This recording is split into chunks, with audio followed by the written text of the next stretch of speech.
Hi, I'm Chris Carter, course developer and instructor at Point Blank.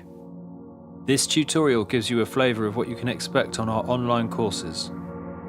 If you want to develop your music production skills further, head to Point Blank Music School to find out more about the courses we offer in London, Los Angeles, Ibiza and online.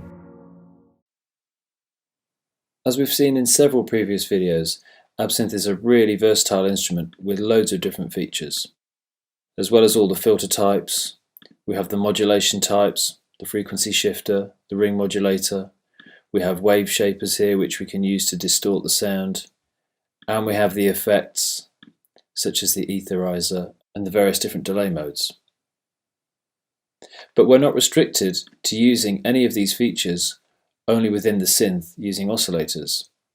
What we can actually do is use Absynth as an effect by taking advantage of this audio in feature and processing external audio through any combination of these effects modules.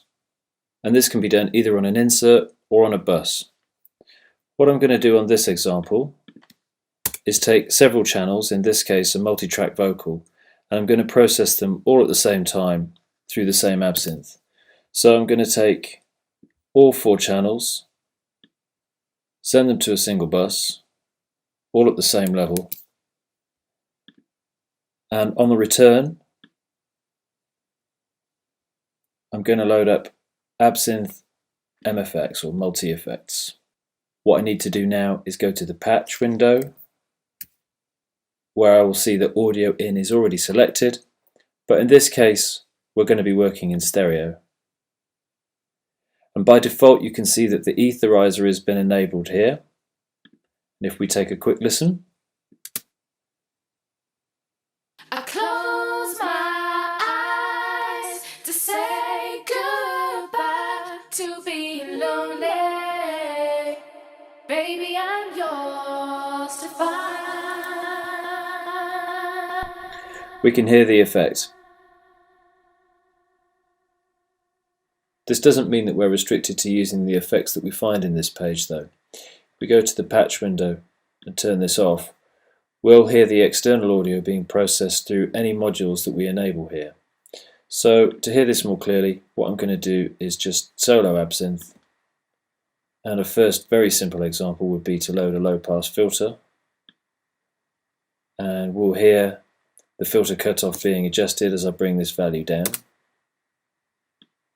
I close my eyes to say goodbye to being lonely. Or alternatively, we could load something like a frequency shifter or a ring modulator. I close my eyes to say goodbye to being lonely. Baby, I'm yours to find. And obviously, a lot of these effects work really well in various combinations.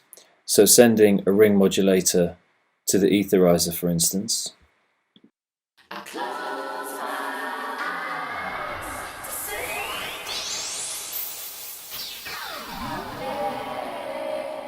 baby. we can also take advantage of Absynth's quite flexible internal routing options. For instance, if I enabled another audio input channel here and loaded up a different effect, maybe a frequency shifter in this case, then what we could do is go to the effects tab and choose any combination of channels that were now going to be fed to the etherizer. So what I should hear now, if I slow this down, is quite a slow tremolo effect on the ring mod, which is dry because it's not going to the etherizer, and then we can also modulate the frequency shifter here, which we'll hear with the delay effect on it. I close my eyes to say goodbye to being lonely. Baby, I'm yours to find.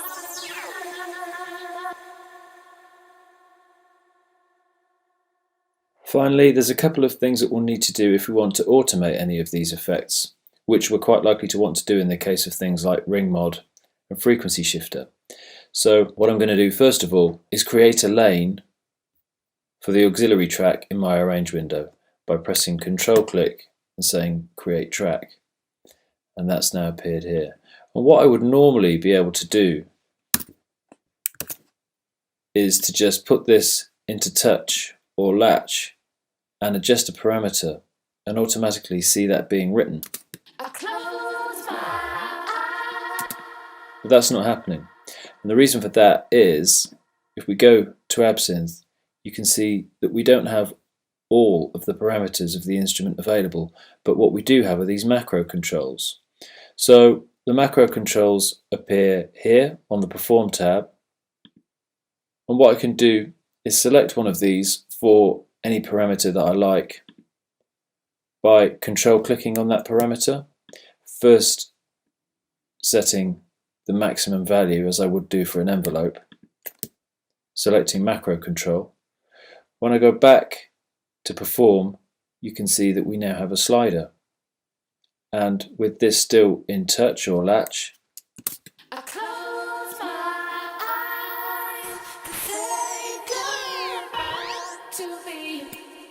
you can see that all of the effects can now be written.